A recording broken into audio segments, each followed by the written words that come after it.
Hello and welcome to class 11th and 12th psychology. इस channel पर हम class 12th की पूरी एनसीईआरटी बुक कंप्लीट कर चुके हैं और क्लास 11th भी जल्दी ही कंप्लीट होने वाली है। Well right now we are on chapter number 8 which is thinking. इस चैप्टर में हम समझने वाले हैं कि कैसे हम किसी भी चीज़ के बारे में सोचते हैं। थिंकिंग क्या होती है, इसके अंदर क्या क्या प्रोसेसेस इन्वॉल्व होती हैं। जब हम किसी चीज़ के बारे में सोच रहे होते हैं तो बेसिकली हमारे माइंड के अंदर हम क्या क्या कुछ कर रहे होते हैं, वही सब हम इस चैप्टर में समझने वाले हैं डिटेल में। और सबसे पहला हमारा टॉपिक है कि थिंकिंग होती क्या है, इसका मतलब क्या होता है।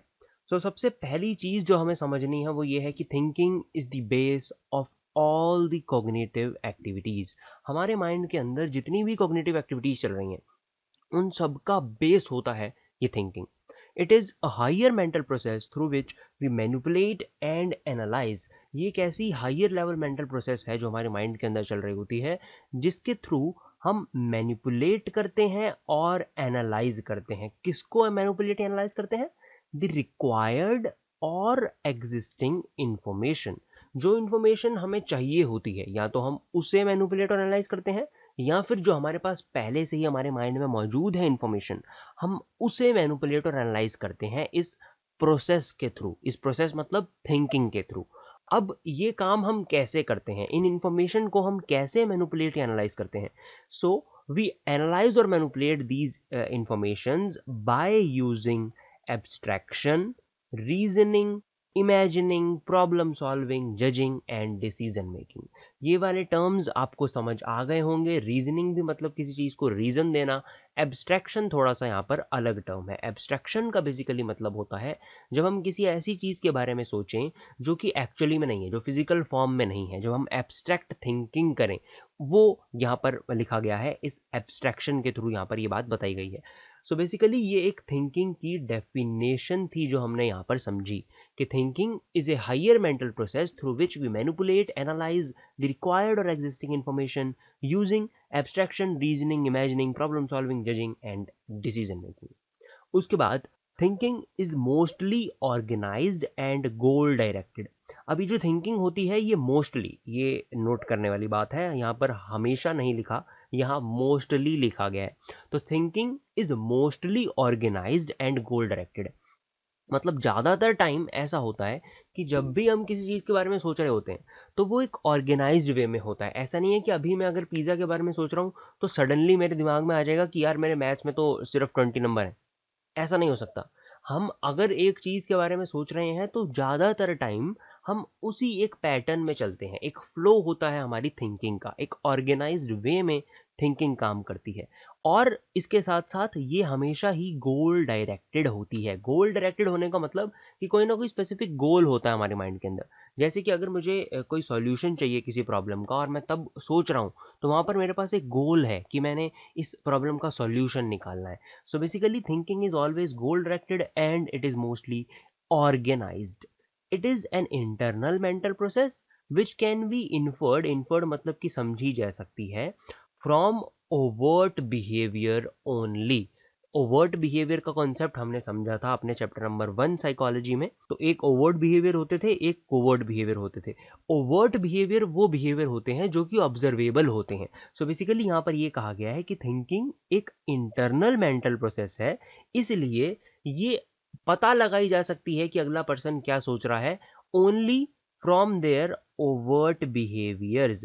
इसमें एग्जाम्पल दिया गया है आपकी बुक में कि अगर कोई प्लेयर चेस खेल रहा है तो तब तक आप नहीं सोच सकते कि वो क्या उसके माइंड में वो चाल चल रही है, जब तक वो अपनी चाल को चल नहीं देता, वो एक्चुअली में एक्शन हो नहीं जाता। वो ओवर्ट बिहेवियर जब होगा जिसको हम ऑब्जर्व कर सकते हैं, उसके बाद ही हम इन्फर कर पाएंगे कि वो पर्सन क्या सोच रहा था। इसीलिए कहा जाता है कि thinking is an internal mental process. अब ये सब बात थी, हमने एक अच्छा स्ट्रॉन्ग बेस बना लिया है थिंकिंग के ऊपर कि थिंकिंग क्या है। अब हम समझते हैं कि थिंकिंग के बिल्डिंग ब्लॉक्स क्या होते हैं। बिल्डिंग ब्लॉक्स का मतलब है कि इसके अंदर मेन कौन कौन से बेसिस हैं।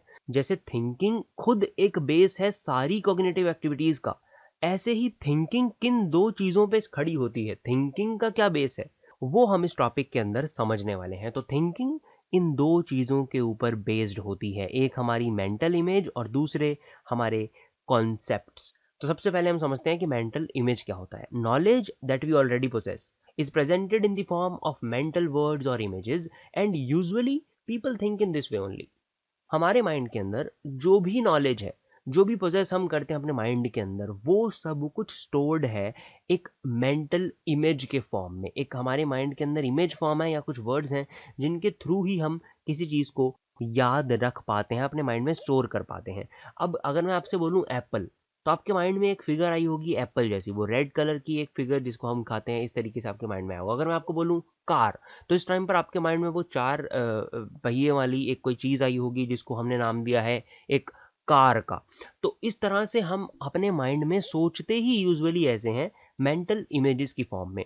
तो बेसिकली मेंटल इमेज क्या हुई? एक ऐसी इमेज जो कि एक मेंटल रिप्रेजेंटेशन है। किस चीज़ की मेंटल रिप्रेजेंटेशन? हमारे सेंसरी एक्सपीरियंसेस की। और ये मेंटल रिप्रेजेंटेशन ऐसी रिप्रेजेंटेशन है जिसे हम फर्दर यूज कर सकते हैं to think about things, events and places. अब हमने जैसे अभी यहाँ पर एक मेंटल इमेज अपने माइंड के अंदर फॉर्म कर रखी है एप्पल के बारे में, तो अगर अब मैं आपसे कुछ भी बोलूंगा एप्पल से रिलेटेड, तो आपके माइंड के अंदर वो एक इमेज फॉर्म हो जाएगी। तो मतलब कि मेंटल इमेज एक ऐसी मेंटल रिप्रेजेंटेशन है आपके किसी सेंसरी एक्सपीरियंसेस की। अब एप्पल को आपने कभी एक्सपीरियंस किया होगा, खाया होगा, तभी आपको पता है कि वो क्या होता है।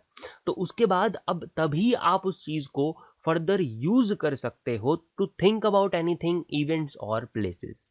सो this was about mental image. अब हमने दूसरा टॉपिक समझना है कॉन्सेप्ट्स का। तो बेसिकली कॉन्सेप्ट्स बहुत ही जर्नल टॉपिक है। कॉन्सेप्ट का मतलब हो गया कि हम कैटेगराइज कैसे करते हैं चीज़ों को। जैसे कॉन्सेप्ट्स में हमारे माइंड में बहुत सारे कॉन्सेप्ट्स बने हुए हैं। पॉलिटिकल कॉन्सेप्ट की अगर हम बात करें तो उसमें हमारे माइंड में बहुत सारी चीज़ें हैं। नरेंद्र मोदी, केजरीवाल एटसेट्रा, ऐसे अलग अलग पर्सन्स, ऐसे अलग अलग इवेंट्स। अभी वैक्सीनेशन चल रही है तो बीजेपी ने उसके बारे में क्या कहा, आम आदमी पार्टी ने क्या कहा, कांग्रेस ने क्या कहा।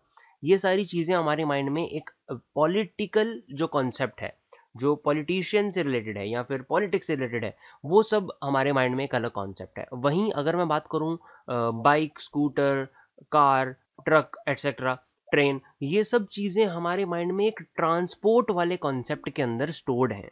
तो इस तरह से हमारे माइंड में अलग अलग कॉन्सेप्ट्स बटे होते हैं। इसी चीज़ को बस यहाँ पर एक्सप्लेन किया गया है, बहुत ही बेसिक सा टॉपिक है। So firstly when we see an object, firstly we look at its characteristics and then try to match them with the existing category। हम पहले किसी ऑब्जेक्ट के कैरेक्टरिस्टिक्स को देखते हैं। अब जैसे मैंने आपको अभी दो एग्जांपल दिए पॉलिटिकल कॉन्सेप्ट्स के और एक मैंने ट्रांसपोर्ट के एग्जांपल दिए। अब अगर हम बात करें कार की, तो हमने कार की पहले कैरेक्टरिस्टिक्स को देखा कि कार क्या है, उसके कैरेक्टरिस्टिक्स क्या क्या हैं। Then we try to match them with the existing category. अब हमारे माइंड में एग्जिस्टिंग बहुत सारी कैटेगरीज हैं, बट अभी अभी हमने दो कैटेगरीज के एग्जांपल लिए थे। तो कार कौन सी कैटेगरी में ज़्यादा फिट बैठ रही है, ज़्यादा मैच कर रही है, उसके साथ हम उसे जोड़ देंगे। If it matches then we name it of that category. अब हमने अपने माइंड में नाम दे दिया कि अच्छा कार ट्रांसपोर्ट वाली कैटेगरी में आएगी। तो यही बात यहाँ पर हमें बताई गई है। उसके बाद concept is a mental representation of A category. Concept एक मेंटल रिप्रेजेंटेशन होती है हमारी कैटेगरी की, जो जैसे भी हम कैटेगराइज करते हैं अलग अलग चीज़ों को, उसी की मेंटल रिप्रेजेंटेशन को हम बोलते हैं कॉन्सेप्ट।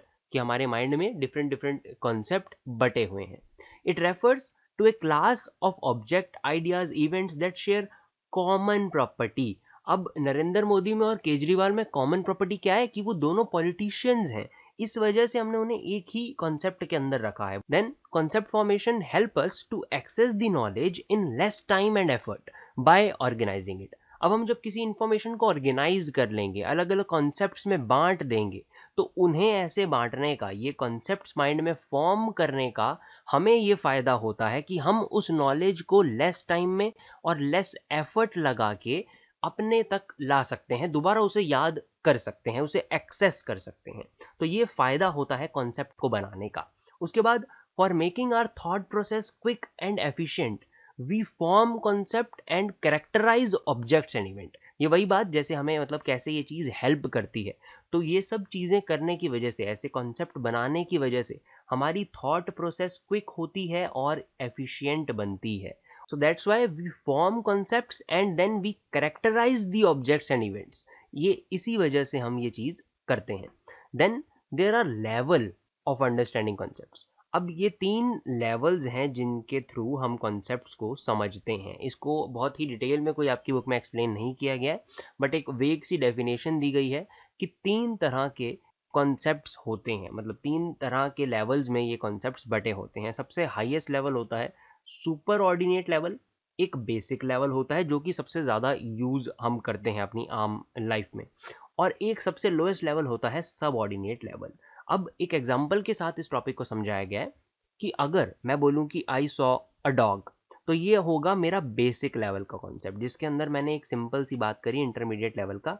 ये वाला जो मैंने लाइन बोली है ये आएगी बेसिक लेवल में। अगर मैं बोलूं कि मैंने एक 4 पैरों वाला जानवर देखा था, वो आ जाएगा सब ऑर्डिनेट लेवल में, लोएस्ट लेवल में। इसके अंदर मैंने बहुत एक्स्ट्रा एक्सप्लेनेशन दी है किसी चीज़ के बारे में। एक नॉर्मल कन्वर्सेशन में इतनी ज़्यादा एक्सप्लेनेशन नीड नहीं होती। आप अपने दोस्त को कह रहे हो कि मैंने एक 4 पैरों वाला कुत्ता देखा, वो आगे से आपकी बेइज्जती और करेगा कि डैश डैश डैश क्या होगा तेरे को, ये तो होता ही है कुत्ता। और उसके बाद सुपर ऑर्डिनेट लेवल में हमारी वो इन्फॉर्मेशन आती है जिसमें मैं बहुत ही वेग सी डेफिनेशन दूं कि आई सॉ एन एनिमल, मैंने सिर्फ एक एनिमल देखा। ये भी नहीं ठीक, इसीलिए हम अपनी जनरल लाइफ में बेसिक वाले इस लेवल को यूज करते हैं। Then most of the concepts are fuzzy. Fuzzy का मतलब होता है जो चीज क्लियर ना हो। They are neither clear nor unambiguous, यानी कि इस पूरी लाइन में यही बात कही गई है कि कॉन्सेप्ट्स, ज्यादातर जो कॉन्सेप्ट्स होते हैं वो फजी होते हैं, वो अनक्लियर होते हैं। They overlap one another and are often poorly defined, ढंग से डिफाइंड भी नहीं होते हमारी माइंड में कॉन्सेप्ट्स। अब जैसे कि इसको हम एक एग्जांपल समझ सकते हैं। अगर आपके सामने एक स्टूल पड़ा है, तो आप उस टूल को एक टेबल की तरह भी यूज कर सकते हो, उसके ऊपर कुछ रखकर सामान, और आप उसके ऊपर खुद बैठ जाओ तो वो आपके लिए एक चेयर बन गई। तो अब आप अपने माइंड में उस टूल को कौन सी कैटेगरी में रखेंगे, कौन से कॉन्सेप्ट में उसको डालेंगे? क्या वो चेयर वाले कॉन्सेप्ट में आएगी या वो टेबल वाले कॉन्सेप्ट में आएगी? तो इसलिए ये कहा जाता है कि ज्यादातर कॉन्सेप्ट्स फजी होते हैं और अनक्लियर होते हैं। उसके बाद एक टर्म हमें बताई गई है prototypes. So prototype is the best representative member of A category. एक पर्टिकुलर कैटेगरी का जो सबसे बेस्ट रिप्रेजेंटेटिव होता है उसको हम नाम देते हैं प्रोटोटाइप का। अब जैसे कि आपकी स्क्रीन के ऊपर ये आपको जो फिगर दिख रही है, इसमें आपसे अगर मैं पूछूं कि सबसे अच्छा प्रोटोटाइप कौन सा है, यानी कि कप वाली जो कैटेगरी हमारे माइंड में एक जो कैटेगरी सेट है कि कप्स ये चीज को कहा जाता है, वो कप से कौन सी चीज ज्यादा रिलेट कर पा रहे हो आप, यानी कि कौन सा ऐसा प्रोटोटाइप है कप्स वाली कैटेगरी का? तो जिन जिन लोगों को ये फिगर दिखाई गई थी उनमें से ज्यादातर लोगों ने 5th नंबर में जो आपको दिखाई दे रही है ये चीज, इसको प्रोटोटाइप बोला था, क्योंकि ये बेस्ट रिप्रेजेंटेटिव माना गया है कप का। कि कप जैसे हमने अपने आसपास देखे हैं, सबसे ज्यादा सिमिलर उससे यही 5th वाला लग रहा है हमें, तो इसलिए इसे प्रोटोटाइप कहा गया। तो basically prototype is the best representative member of a particular category. अब जब प्रोटोटाइप की बात आएगी तो वहां पर हमें इस पर्टिकुलर पर्सन के नाम को याद रखना जरूरी है। इन्होंने भी बात करी थी प्रोटोटाइप्स के बारे में। Then our next topic is problem solving. So problem solving एक पर्टिकुलर टाइप की थिंकिंग को नाम दिया गया है। It is a thinking that is goal directed. ये जो प्रॉब्लम सॉल्विंग वाली थिंकिंग है ये हमेशा ही गोल डायरेक्टेड होती है। जैसे कि हमने स्टार्टिंग में थिंकिंग की डेफिनेशन में पढ़ा था कि thinking is mostly goal directed. अब हम एक पर्टिकुलर टाइप की थिंकिंग की बात कर रहे हैं जो कि है प्रॉब्लम सॉल्विंग, और ये वाली जो पर्टिकुलर टाइप की थिंकिंग है ये हमेशा ही गोल डायरेक्टेड होती है। इसका कोई ना कोई गोल जरूर होता है हमारे माइंड में। Then problems are not always obstacles or hurdles. Problems हमेशा ही हम सिर्फ ऑब्स्टिकल्स और हर्डल्स को रेफर नहीं करते, यानी कि जो हमें रास्ते में हमारे कठिनाइयां आती हैं हम सिर्फ उन्हें ही प्रॉब्लम्स नहीं बोलते। They could be any simple activity that we perform to reach a defined goal. For example, हमने मैथ्स की कोई प्रॉब्लम सॉल्व करनी है, ठीक है, मैथ्स में भी प्रॉब्लम्स होती हैं, बट वो हमारी लाइफ में कोई बहुत बड़ा ऑब्स्टिकल तो नहीं है, बहुत बड़ा कोई हर्डल तो नहीं है, तब भी हम उसे प्रॉब्लम का नाम देते हैं। जो भी हम अंदर फॉर्मूला लगा रहे हैं, जो भी हम प्रोसेस फॉलो करेंगे टू रीच दैट डिफाइंड गोल, यानी कि अपने आंसर तक पहुंचने के लिए जो भी हम चीजें बीच में करेंगे, जो भी हम एक्टिविटी करेंगे, सिंपल टू सिंपल कोई फॉर्मूला पुट कर दिया, कुछ भी जो हमने करा, उन सबको भी हम प्रॉब्लम्स से ही रेफर करेंगे। उसके बाद देयर आर टू एंकर्स। दो पर्टिकुलर एंकर्स हैं, अगर हम इन्हें यहाँ पर एंकर माने, एक ये एंकर हो गया और ये एंकर हो गया, जो कि है इनिशियल स्टेट यानी कि एक हमारी प्रॉब्लम, और एक दूसरा एंकर है हमारा एंड स्टेट यानी कि हमारा गोल। तो ये अगर हम इसे प्रॉब्लम माने, ये पहला एंकर है, और ये दूसरा एंकर को हम अपना गोल माने, यानी कि एंड स्टेट और इनिशियल स्टेट हमारी प्रॉब्लम, तो ये कैसे बीच में कनेक्ट होती हैं? They are connected by several means of steps और मेंटल ऑपरेशन। यानी कि प्रॉब्लम से गोल तक पहुंचने के लिए हम बहुत सारे अपने माइंड के अंदर मेंटल ऑपरेशंस फॉलो करते हैं, और उन्हीं मेंटल ऑपरेशन के थ्रू हम प्रॉब्लम से एक गोल तक पहुंच पाते हैं। तो ये इस लाइन में कहा जा रहा है कि ये जो आपस में कनेक्टेड होती हैं, ये दोनों एंकर्स, ये दोनों कनेक्टेड होती हैं इन बहुत सारे मेंटल ऑपरेशंस के थ्रू, कि हम प्रॉब्लम से गोल तक पहुंचने के लिए बहुत सारे मेंटल ऑपरेशंस अपने माइंड के अंदर करते हैं। और दो एंकर्स हैं, हमारी प्रॉब्लम और हमारा गोल, इनिशियल स्टेट और एंड स्टेट। उसके बाद ऑब्स्टिकल्स टू सॉल्विंग प्रॉब्लम्स, यानी कि कौन कौन सी दिक्कतें हमें आ सकती हैं किसी भी प्रॉब्लम को सॉल्व करते टाइम। तो सबसे पहला ऑब्स्टिकल जो हमारे सामने आ सकता है किसी प्रॉब्लम को सॉल्व करते टाइम, वो होता है हमारा खुद का मेंटल सेट। एक मेंटल सेट से यहाँ पर मतलब है हमारी ऐसी टेंडेंसी कि हम किसी प्रॉब्लम को कैसे सॉल्व कर सकते हैं by using already used ways, कि हमने जो तरीके पहले से यूज करे हुए हैं, जो मेंटल ऑपरेशंस हम पहले से ही करते आ रहे हैं किसी चीज़ों को सॉल्व करने के लिए, उन्हीं को यूज करके हम कैसे सॉल्यूशन तक पहुंच सकते हैं, इसको कहा जाता है हमारा मेंटल सेट। ऐसी टेंडेंसी को हमारी, तो ये टेंडेंसी भी कई बार हमारे लिए ऑब्स्टिकल बन जाती है। फॉर एग्जांपल, आपने कोई पर्टिकुलर मैथ की प्रॉब्लम सॉल्व करनी है। अब एक क्वेश्चन आप बार बार जब करते रहते हैं तो आपको एक आदत पड़ जाती है कि हाँ, ऐसा क्वेश्चन करना है तो इसमें मैंने यही वाला फॉर्मूला लगाना है और ऐसे मेरे को आंसर मिल जाएगा। बट अगर ऐसा हो जाए कि एक बार आपका पास्ट एक्सपीरियंस खराब हो जाए कि आपको वो आंसर ना मिला हो कभी एक पर्टिकुलर फॉर्मूला लगाने से, तो आप अगले क्वेश्चन में हो सकता है कि उसको यूज ही ना करो। तो इस तरह से वो आपका मेंटल सेट आपके लिए एक बैरियर बन जाएगा, एक ऑब्स्टिकल बन जाएगा सॉल्यूशन तक पहुंचने के लिए। और दूसरा हर्डल जो हमारे सामने आ सकता है वो है फंक्शनल फिक्सेडनेस। फंक्शनल फिक्सेडनेस का बेसिकली सबसे, इसको समझने के लिए सबसे इजी एग्जांपल है कि आपने एक कोई कील ठोकनी है। अब आपके पास हैमर नहीं है और आपने एक बहुत मोटी, आपके पास कोई बुक है और उस बुक के कवर से आपने अगर वो कील को ठोक दिया, तो मतलब है कि आपको फंक्शनल फिक्सेडनेस नहीं है। आप एक पर्टिकुलर चीज के किसी एक ही फंक्शन पे लिमिटेड नहीं है, आप उसे और भी तरह से यूज कर सकते हैं। बट कई लोग फंक्शनल फिक्सेड भी हो जाते हैं कि मेरी बुक तो सिर्फ पढ़ने के लिए ही है, मैं बुक से कील कैसे ठोक सकता हूँ भाई, बुक से तो ये काम नहीं हो सकता। अगर आप इस तरह की सोच रखते हैं और आप उस टाइम पर उस कील को ना ठोकें जब वो जरूरी है, तो मतलब कि वहां पर फंक्शनल फिक्सेडनेस हुई है कि आपको एक ही फंक्शन से आप फिक्स हो गए कि बुक का काम तो सिर्फ पढ़ना ही है, उससे मैं और कुछ नहीं कर सकता, और कील ठोकनी है तो हथौड़े से ही ठोकी जाएगी। ये होता है फंक्शनल फिक्सेडनेस। उसके बाद दूसरा जो एक मेजर फैक्टर है जो ऑब्स्टिकल बन सकता है किसी प्रॉब्लम को सॉल्व करने के लिए, वो होती है हमारी लैक ऑफ मोटिवेशन। क्योंकि there is a need to be persistent in the effort to find a solution. हमें परसिस्टेंट होना पड़ता है किसी भी चीज को करने के लिए। कोई भी सॉल्यूशन हमारी लाइफ में हमें जब चाहिए होता है तो उसके लिए हमें परसिस्टेंट होना पड़ता है, और वही होती है हमारी मोटिवेशन। अगर हम मोटिवेटेड ही नहीं होंगे तो हम परसिस्टेंट लाइफ में हो ही नहीं सकते हैं किसी भी तरह के सॉल्यूशन तक पहुंचने के लिए, वेदर मैथ प्रॉब्लम और एनी लाइफ प्रॉब्लम। हमें परसिस्टेंट होना ज़रूरी होता है, और परसिस्टेंट हम तभी हो पाते हैं जब हमारे पास मोटिवेशन हो उस काम को करने की। अगर वो मोटिवेशन नहीं है तो of course this is a hurdle to solve any problem. तो बेसिकली और भी बहुत सारे हर्डल्स हो सकते हैं किसी भी प्रॉब्लम को सॉल्व करने के लिए, बट आपकी बुक में इन्हीं दो को यहाँ पर बताया गया है, मेनली मेंटल सेट और लैक ऑफ मोटिवेशन। एडिशनली एक और था, functional fixedness. So this was all about problem solving. अब हम अगला टॉपिक समझेंगे रीजनिंग का।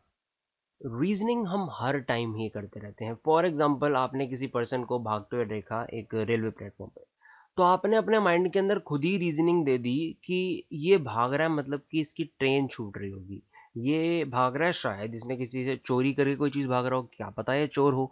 ये सब चीज़ें आती हैं रीजनिंग के अंदर। हम हमेशा ही रीजनिंग करते रहते हैं, रीजंस देते रहते हैं अलग अलग चीज़ों को। We infer number of reasons which can be deductive and inductive. अब क्या है ये डिडक्टिव और इंडक्टिव, ये हमें इस डिफरेंस को समझने के बाद ही क्लियर होगा।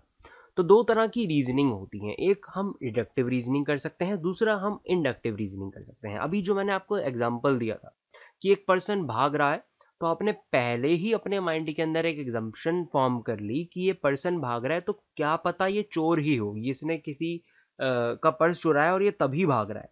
तो इस तरह की रीजनिंग आएगी हमारी डिडक्टिव रीजनिंग के अंदर, जिसमें हमने पहले से ही ये अपने माइंड के अंदर एक एजम्पशन रखी और उस एजम्पशन के बाद हमने रीजनिंग करनी चालू करी कि ये भाग रहा है तो मतलब कि ये चोर ही होगा या फिर इसकी ट्रेन लेट ही हो रही होगी।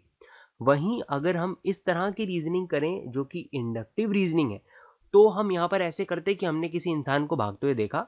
अब हम सबसे पहले सोचें कि ये क्यों भाग रहा होगा। फिर हमने ऑब्जर्व किया कि उसके हाथ में पर्स है।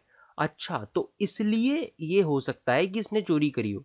या फिर हमने मतलब बहुत सारी चीज़ें ऑब्जर्व करी पहले, कैसे चल रहा है, कैसे भाग रहा है, कैसी उसकी लुक है, क्या वो चोर की तरह दिख भी रहा है या नहीं, या वो कॉल पर है या नहीं। ऐसी बहुत सारी चीज़ों को ऑब्जर्व करने के बाद जब हम कोई कंक्लूजन फॉर्म करते हैं, तो वो उस तरह की रीजनिंग को हम बोलते हैं इंडक्टिव रीजनिंग।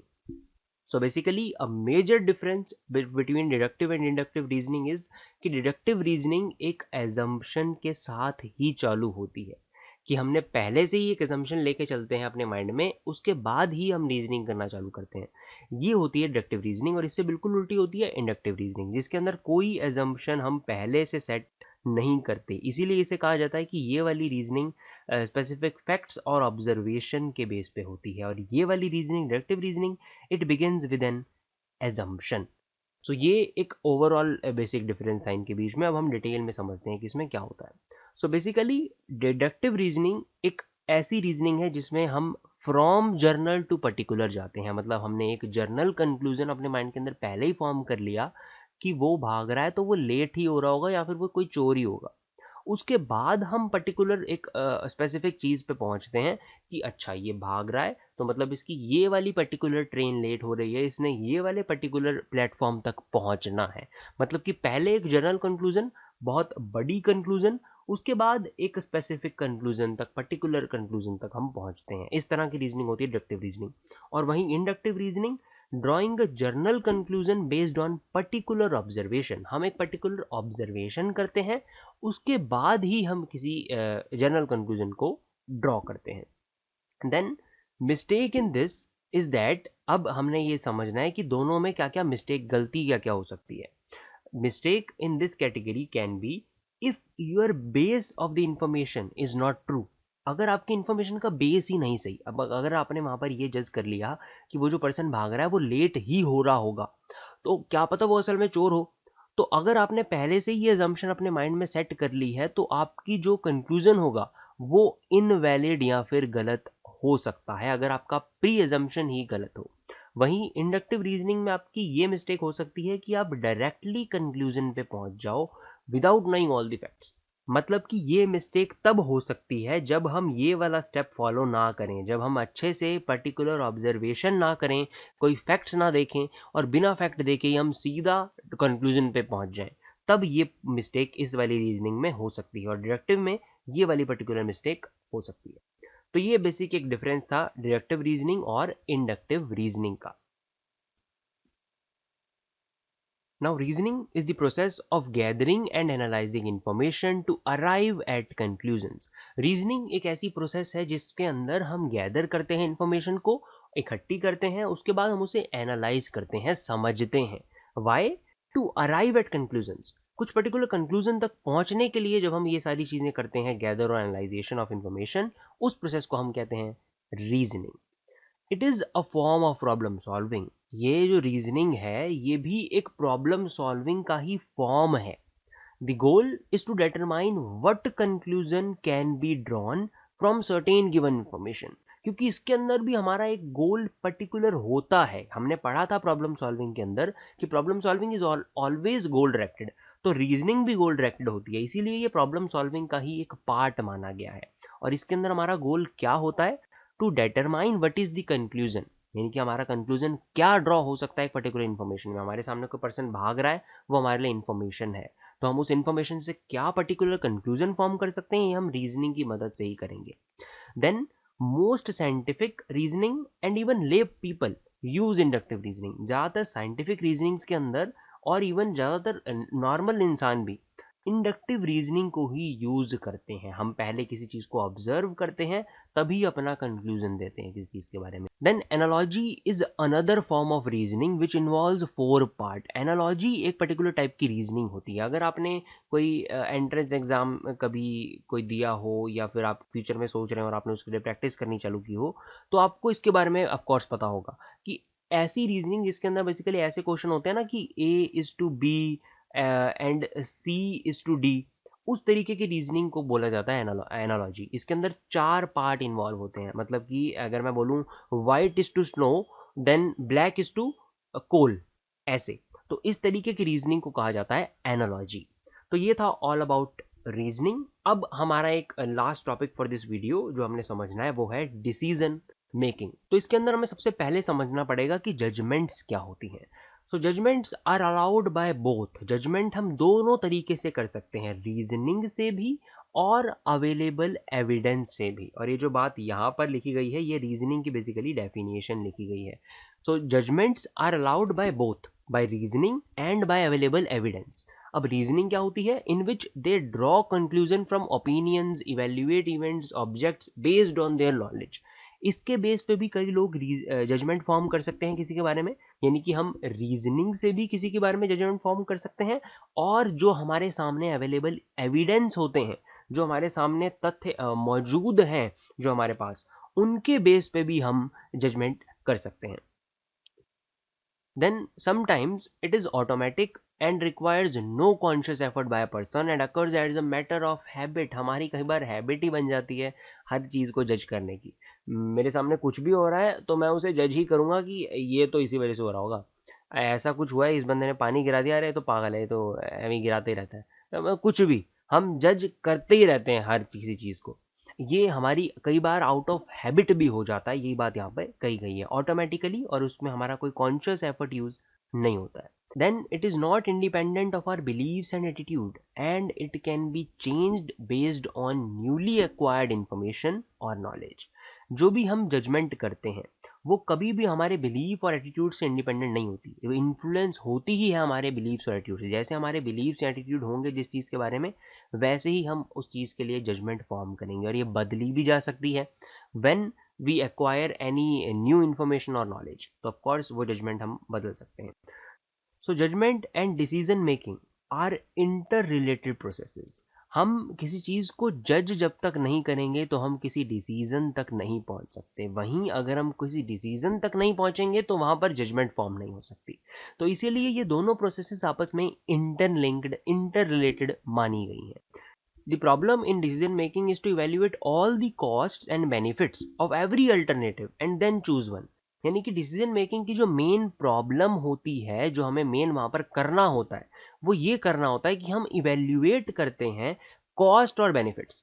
कि फॉर एग्जांपल मैंने ये वाली कार खरीदनी है या ये वाली कार खरीदनी है, दो अगर मेरे सामने कार्स के ऑप्शंस हैं, तो मैं ये वाली कार खरीदूंगा तो ये कितने रुपये की मेरे को मिल रही है और इसमें मेरे को क्या क्या बेनिफिट्स मिल रहे हैं, मैं ये एनालाइज करूंगा। देन मैं ये देखूंगा कि अच्छा इस कार की कितनी कॉस्ट है और इसमें मेरे को क्या क्या बेनिफिट मिल रहे हैं। इनको इवेल्युएट करने के बाद ही मैं किसी एक को चूज करूंगा। ये होता है डिसीजन मेकिंग।